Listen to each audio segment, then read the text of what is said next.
pour ce nouveau culte à la gloire de Dieu, le dernier de l'année liturgique avant l'entrée dans le temps de l'Avent. Le Seigneur est présent parmi nous. Le Seigneur veut nous rassembler, malgré l'isolement et l'éloignement les uns des autres. Le Seigneur veut nous unir. Que son amour nous habite, que sa présence nous éclaire et que sa parole nous fortifie.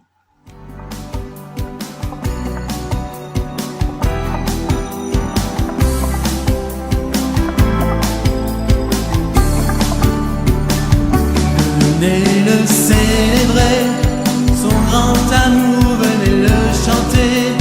Le Fils de Dieu est venu donner la vie.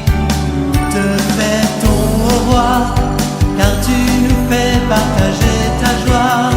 Et nous offrons en ton honneur un chant d'amour, Seigneur.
Louons notre Dieu maintenant.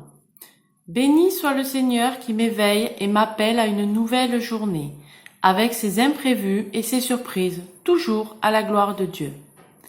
Bénissez le Seigneur, vêtement qui couvrait mon corps, ce corps qui est temple de l'Esprit Saint.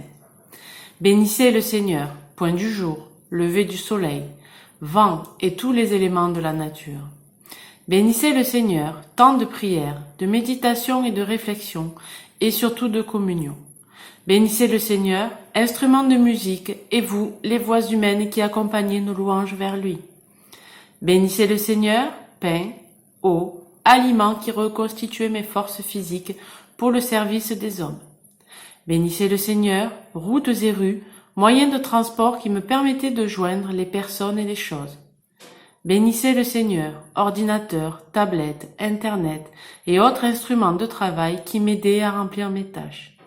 Bénissez le Seigneur, journaux, radio, télévision, qui me faites partager les joies et les souffrances des hommes. Bénissez le Seigneur, chant des oiseaux, cloches des églises, sirènes des usines, tous les bruits, toutes les voix humaines.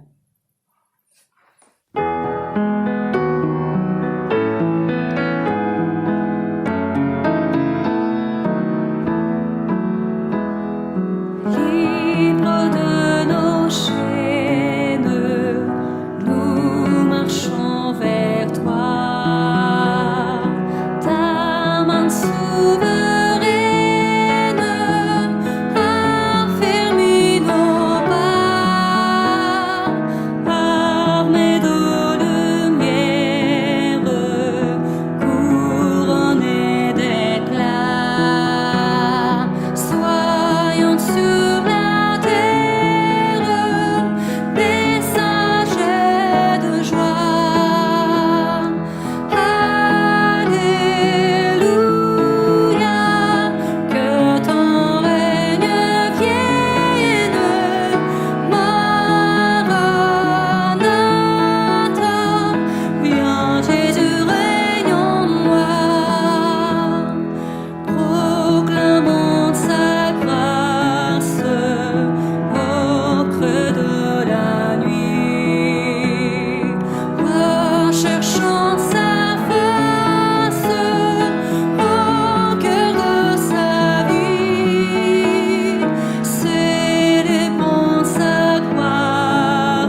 nous confessons notre péché.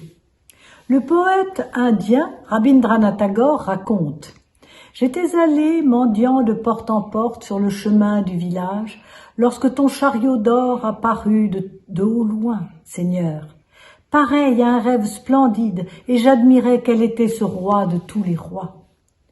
Mes espoirs exultèrent, et je pensais, c'en est fini des mauvais jours, et je me tenais prêt, dans l'attente d'aumônes importantes et de richesses éparpillées partout dans la poussière. Le chariot s'arrêta là où je me tenais. Ton regard tomba sur moi, et tu descendis avec un sourire. Je sentis que la chance de ma vie était enfin venue. Soudain alors, tu me tendis la main droite et dis « Qu'as-tu à me donner ?» Ah, quel jeu royal était-ce là, de tendre la main au mendiant pour mendier? J'étais confus et je demeurais perplexe. Enfin, de ma besace, je tirai lentement un petit grain de blé. Et je te le donnai. Mais combien fut grande ma surprise lorsqu'à la fin de la journée, en vidant mon sac par terre, je trouvai un tout petit grain d'or. Parmi les tas de pauvres grains, je pleurais amèrement alors et pensais que n'ai-je eu le cœur de lui donner tout ce que j'avais dans mon sac. Nous prions. Seigneur, du haut du ciel à la droite du Père, tu m'as choisi. Car pour soutenir d'un regard miséricordieux ceux qui se débattent dans la misère physique ou morale, tu n'as que mes yeux. Pour tendre la main à ceux qui marchent dans les ténèbres, tu n'as que mes bras. Pour apporter des mots de consolation et de paix à ceux qui souffrent de vide spirituel, tu n'as que mes lèvres. Pour aller vers ceux que tu as sauvés, qui se perdent à te chercher, tu n'as que mes jambes. Pour penser à occuper notre vie quotidienne par ta parole de paix, tu n'as que ma tête. Pour rassasier plus de 4000, tu n'as que mes 5 pains et mes quelques poissons. Et pourtant, Seigneur, je me dérobe, je mesure mon amour. Seigneur, pardonne-moi et sers-toi de mes yeux, de mes bras, de mes jambes, de ma tête, de ma bouche, et que seul ton nom soit glorifié. Amen. Nous chantons le cantique « Seigneur, reçois, Seigneur, pardonne ».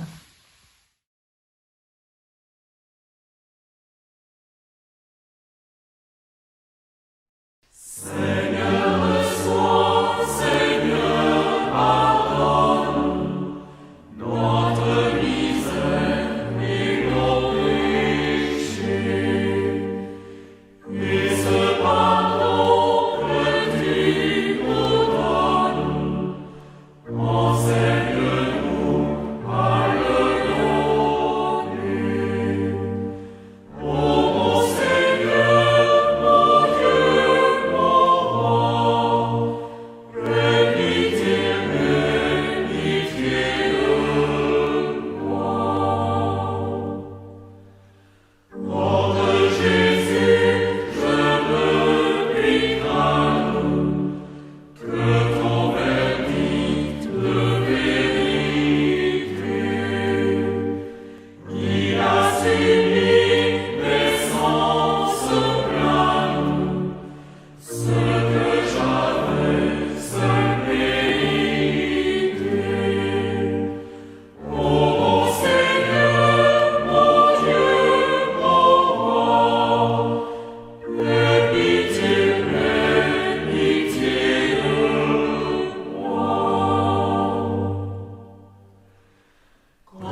nous recevons maintenant le pardon de Dieu.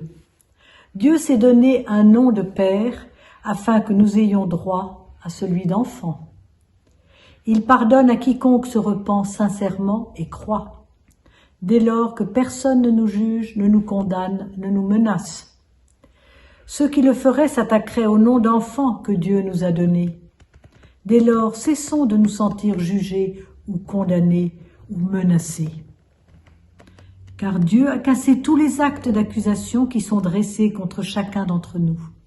Dès lors, cessons nous-mêmes de condamner, de juger ou de menacer ceux que nous côtoyons. Car Dieu fait lever son soleil sur les justes et sur les injustes, et il donne sa grâce sur les méchants comme sur les bons. Avançons ensemble dans la sérénité de la paix de celui qui nous assure du pardon. Tournons-nous ensemble vers le Seigneur de la grâce. Amen.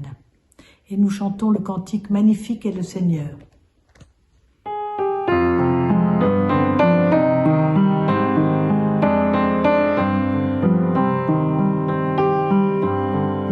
Magnifique est le Seigneur, tout mon cœur pour chanter Dieu. Magnifique est le Seigneur, Alléluia, Alléluia. Le nom du Seigneur est saint, son amour toujours rejoint ceux qui se confient en lui. Alléluia. Il abat les orgueilleux, il renverse les puissants, mais il élève les humbles. Alléluia, Alléluia. Il nourrit les affamés, mais le riche et le pur, il les renvoie les mains vides. Alléluia, Alléluia. Que puissance, honneur et gloire reviennent à Dieu trois fois saint, aujourd'hui et à jamais. Alléluia, Alléluia.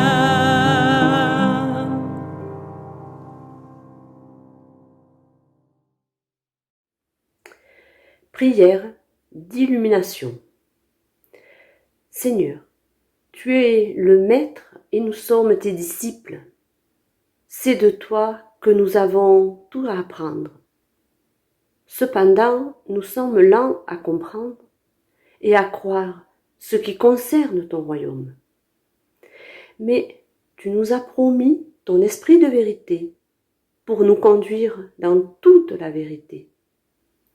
Ouvre nos cœurs et dispose nos oreilles, afin que nous recevions, ensemble et maintenant, la connaissance du salut que tu accordes à l'humanité. Amen. Nous lisons dans l'Évangile selon Matthieu, au chapitre 25, les versets 31 à 46. Quand le Fils de l'homme viendra dans sa gloire avec tous les anges, il siégera sur son trône royal.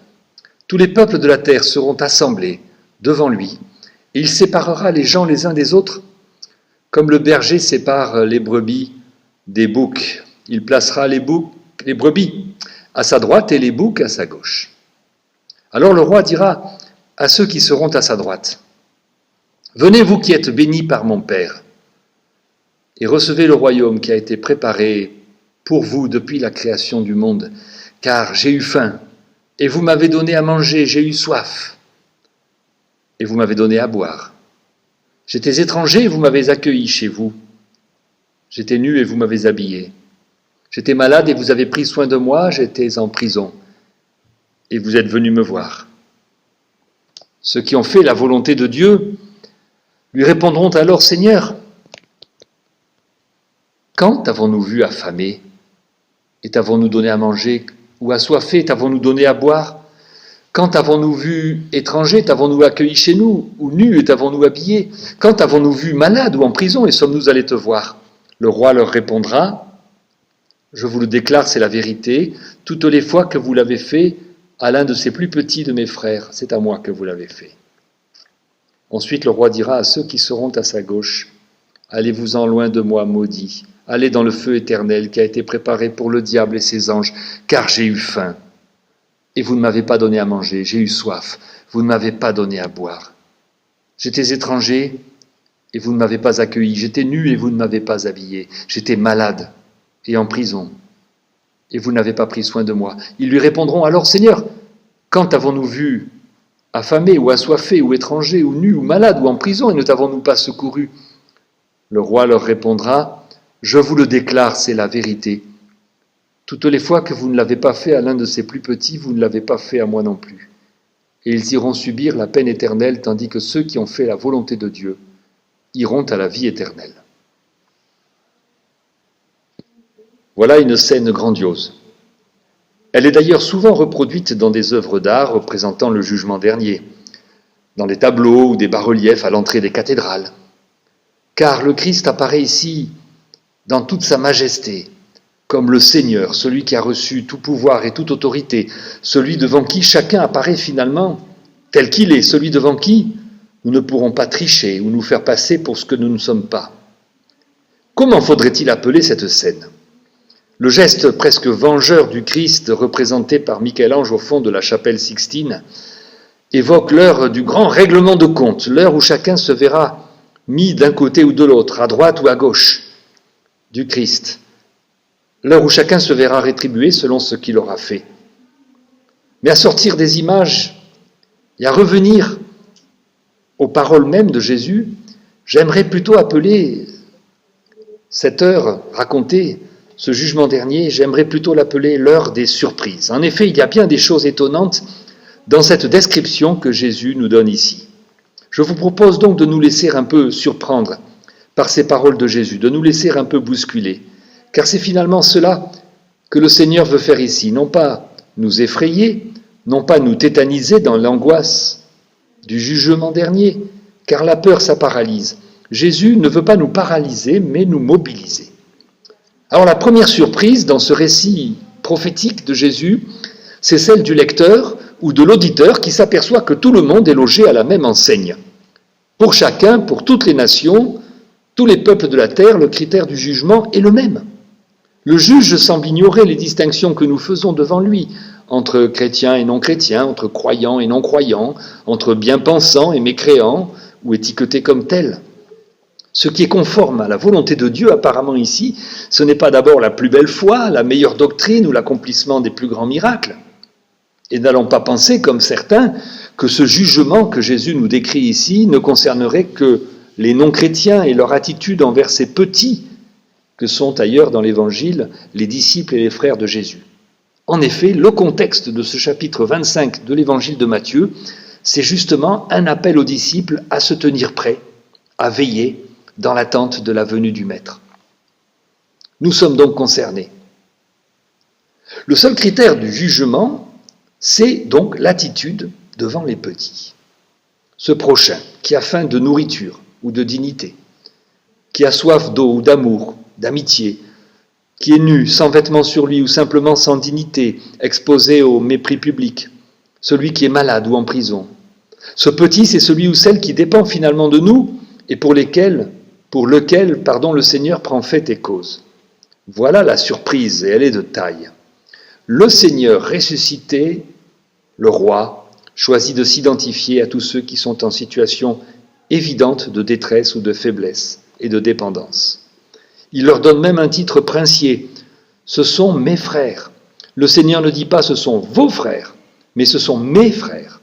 Quel rang, quelle dignité leur est ainsi conférée, puisque pour lui, ce qu'on leur aura fait ou pas, c'est à lui qu'on l'aura fait ou pas. Voilà qui est encore surprenant. Mais ce thème de la surprise, nous le trouvons d'abord et avant tout au sein du récit lui-même, et pas seulement dans les réactions qu'il peut provoquer à notre lecture. Juste ou injuste, brebis ou bouc, celui qui a fait, celui qui a agi comme celui qui n'a pas agi, est lui aussi étonné, pris au dépourvu par les paroles du Seigneur, car il ne s'était pas rendu compte de la portée décisive, éternelle de son geste ou de son absence de geste envers un petit quel qu'il soit. Il n'en savait rien. Et peu importe, ce n'est pas ce que nous savons qui compte, c'est ce que nous faisons. Le Seigneur nous prévient en insistant donc sur la surprise des élus. Ils ont agi sans pouvoir calculer. Ils ont agi vraiment gratuitement, car ils ne pouvaient reconnaître la portée de leurs actes. Mais Seigneur, mais quand avons-nous donné à manger? Quand avons-nous vêtu? Quand avons-nous visité? J'aime à dire que le Seigneur, c'est comme un cambrioleur. C'est toujours après coup que l'on s'aperçoit que l'on a été visité. Mais les justes, notons-le bien, ce ne sont pas non plus ceux qui agissent droitement, ceux qui accomplissent fidèlement le commandement de l'amour du prochain, contrairement à ce qu'une lecture superficielle de ces paroles de Jésus pourrait nous donner à croire. Les justes, ce sont ceux à qui le roi dit « Venez, vous les bénis de mon Père, recevez en héritage le royaume qui a été préparé pour vous de toute éternité. » Alors un héritage, ce n'est pas quelque chose que nous pouvons gagner, c'est quelque chose qui est donné. Et pour l'instant, nous ne l'avons pas encore, il nous est seulement promis. Voilà leur identité à ces justes. Ce sont des héritiers. Et personne, même pas un juste, ne pourra dire « J'ai mérité d'entrer dans le royaume de Dieu parce que j'ai fait de bonnes œuvres. » Alors, qu'est-ce qui nous vaudra la qualification de brebis? Compliqué. Prenons un exemple pour essayer d'y voir plus clair. Eh bien, ce n'est pas parce que je porterai une cravate que c'est dimanche, mais c'est parce que c'est dimanche que je mettrai une cravate. De même, ce n'est pas parce que j'aurai aimé et servi ce petit qui frappe à ma porte, qui attend mon aide, que je suis juste aux yeux du Seigneur, béni par lui. Mais c'est parce que le Seigneur m'a justifié, parce qu'il a préparé une place pour moi dans son règne, que je suis appelé à vivre selon son amour et donc à aimer mon prochain. Je voudrais relever un autre point qui peut nous questionner et nous interroger. Cette identité de juste, c'est le roi lui-même qui la vérifie. Le jugement de Dieu est dernier. Et jusqu'à ce jugement ultime, personne ne peut dire d'un autre qu'il est juste ou mauvais, de par ce qu'il fait ou ne fait pas. Alors, nous sommes tellement prompts à juger ce que les autres font, et souvent de préférence ce qu'ils font mal.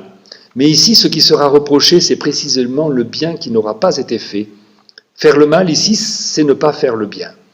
On entend souvent des gens se justifier ou tenter de le faire sur le dos des autres en disant « Moi, au moins, je n'ai pas tué, je n'ai pas volé, je n'ai pas trompé mon conjoint, je ne dis pas de mal des autres dans leur dos. » Vous la connaissez, cette rhétorique, auto-justificatrice.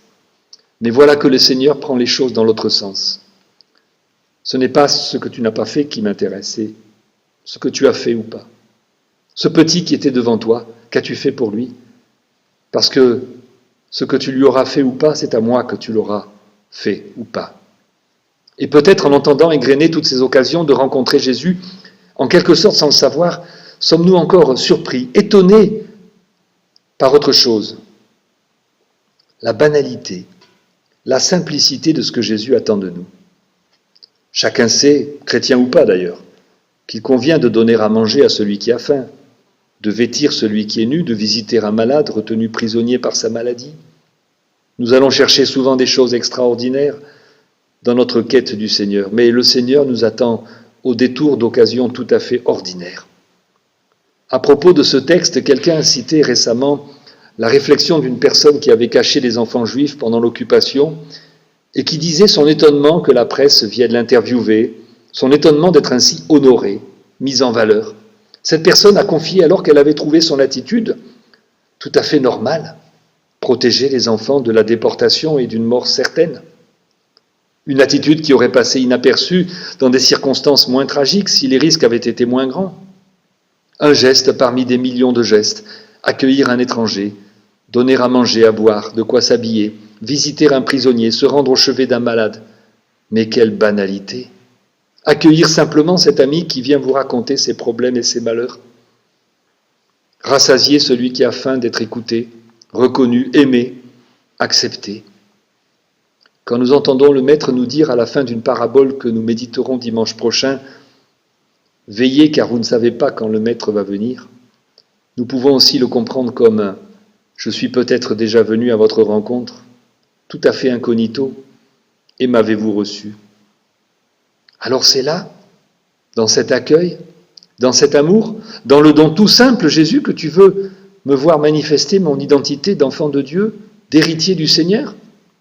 Eh bien oui, nous serons surpris, nous dit la parole, que les petites choses soient de grandes choses aux yeux du Seigneur, et que les grandes choses que nous penserons avoir réalisées soient pour lui négligeables, de peu de poids. Quelqu'un a dit, je le répète souvent, ce qui restera de nos œuvres, ce ne sera pas ce que nous aurons fait, mais l'amour que nous y aurons mis. Et il y a ici un enjeu spirituel énorme. Souvenons-nous de la tentation de Jésus au désert. Le diable lui a proposé les royaumes du monde, la gloire, le pouvoir. Et Jésus a refusé car son règne devait passer par l'humilité et l'abaissement, le service. Et ce service accompli jusqu'au dépouillement complet de lui-même à la croix. Même les miracles que Jésus a accomplis, il a voulu les faire dans la discrétion, car il ne voulait pas que la gloire lui revienne, mais qu'elle revienne au Père seul. Seigneur, tu es le Dieu des surprises. Alors, viens nous surprendre encore. Amen.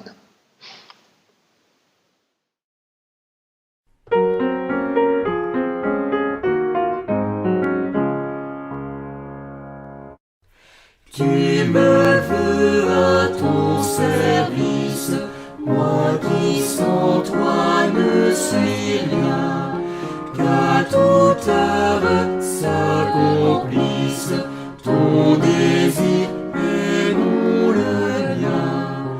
Ce que j'ai, tu le possèdes, mais tu veux le recevoir. Conduis-nous, toi qui nous aides, à mettre en toi notre espoir. Le plus grand parmi les hommes, tu l'as dit, maître très doux, sur cette terre où nous sommes, c'est le serviteur de tous. Tu fis mieux que de le dire, quand pour nous tu vas t'offrir, confond ce cœur qui n'aspire qu'à se faire encore servir. Jésus, si ta main me guide, je marcherai par la foi. Tout chemin sera limpide, tout travail sera pour toi. Je suis prêt pour la bataille, sa douleur et son effort. Je vais où tu veux que j'aille, dans la vie et dans la mort. Je crois en un Dieu qui est à la fois Père, Fils et Esprit. Je crois au Dieu dont la toute-puissance est celle d'un père devant ses enfants. Je crois en Jésus-Christ, présence du Père au milieu des hommes, qui a crié « Mon Dieu, pourquoi m'as-tu abandonné ?» Je crois en Jésus-Christ, qui est ressuscité des morts, mais qui ne s'est montré qu'à quelques femmes et à une poignée de disciples. Je crois en Jésus, qui est avec nous tous les jours jusqu'à la fin des temps. Je crois au Saint-Esprit qui procède du Père et qui souffle où il veut. Je crois au Saint-Esprit qui renvoie au Fils, mais qui demeure insaisissable. Je crois au Saint-Esprit qui dirige l'Église, mais qui se dérobe dès qu'on cherche à l'accaparer. Je crois que l'humain devant Dieu est à la fois juste et pécheur. Je crois que l'Église devant les hommes est à la fois pécheresse et pardonnée. Je crois que notre monde est à la fois souillé, perdu et appelé au salut. Seigneur, viens bientôt. Amen. Chers frères et sœurs, quelques nouvelles de notre Église. Déjà vous dire que dimanche prochain, ce sera un culte, donc le dimanche 29 novembre, préparé par les enfants de l'école biblique éducatée. Ils ont déjà commencé à y travailler. C'est pour remplacer le culte famille qui malheureusement n'a pas pu avoir lieu. Vous savez aussi qu'il y a collecte de la banque alimentaire le vendredi 27 et le samedi 28 novembre. Nous avons encore besoin de quelques personnes. Si vous pouvez donner 2 heures de votre temps, vous appelez Marinette. Marinette au numéro de téléphone suivant 06 70 18 53 70. Voilà, vous appelez Marinette pour vous inscrire pour 2 heures le vendredi 27 ou le samedi 28 novembre. Voilà, et bien, je pense que c'est tout pour les annonces. Vous recevrez fin novembre un courrier avec tous les rendez-vous de décembre que nous espérons pouvoir maintenir, notre fête avec les enfants le dimanche 13 décembre, et puis un petit temps convivial le mercredi 23 décembre, mais vous aurez tout ça par courrier ou par mail. Et puis, c'est le moment tant attendu de l'offrande. Alors, bon, l'offrande, alors, il y a des bruits, vous savez, qu'on n'aime pas trop, ce genre de bruit-là. Voilà, alors vous me direz en ce moment, on peut pas le faire, évidemment. Voilà, mais bon, vous n'allez pas donner 1 euro, 2 euros, 3 euros, ça ne fait pas. Après, il y a des bruits qui sont beaucoup plus intéressants, sauf quand c'est, ben voilà, des photocopies, ou de la monnaie hongroise, ou la bonne paye, ou le Monopoly, tout ça. Non, non, mais ça, on va éviter, hein, voilà. Donc, vous pouvez faire un don en ligne à la maison au site de l'Église protestante unie de France, ou envoyer un chèque à la rue Mistral, 5 rue Mistral, maison du protestantisme à Alès. Et puis donc on vous remercie beaucoup et c'est pas demain qu'on peut vous faire des gros bisous. Mais le cœur y est. Merci, prenez soin de vous. Au revoir. Seigneur, toi qui fais toutes choses nouvelles, quand passe le vent de l'esprit, viens encore accomplir tes merveilles aujourd'hui. Donne-nous la grâce d'une écoute libre, sans préjugés, sans interprétation hâtive et sans crainte. Donne-nous de discerner dans la parole des autres ce qui pourrait être une invitation à inventer, à oser, à créer.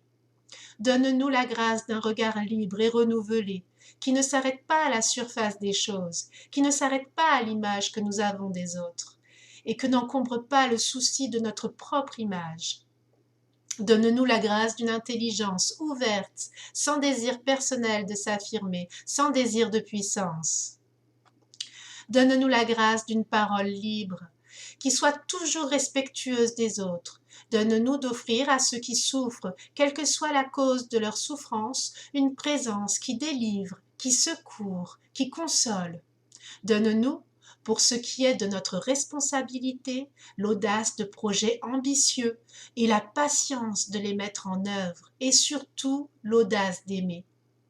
Seigneur, toi qui fais toutes choses nouvelles, quand passe le vent de l'esprit, viens encore accomplir tes merveilles aujourd'hui.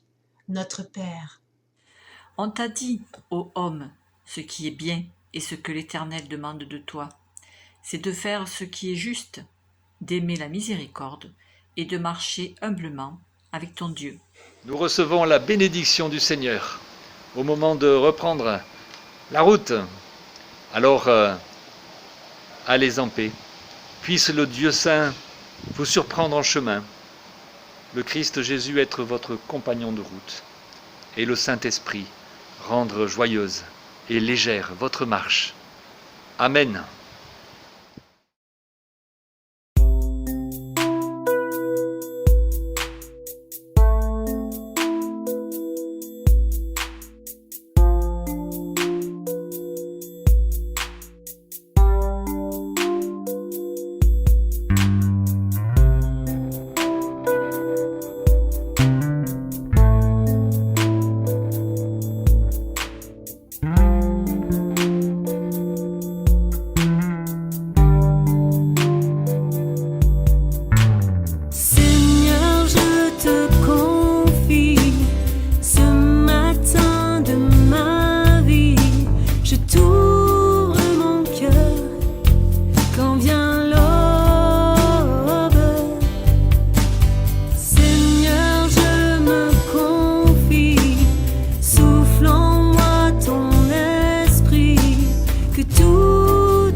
jour.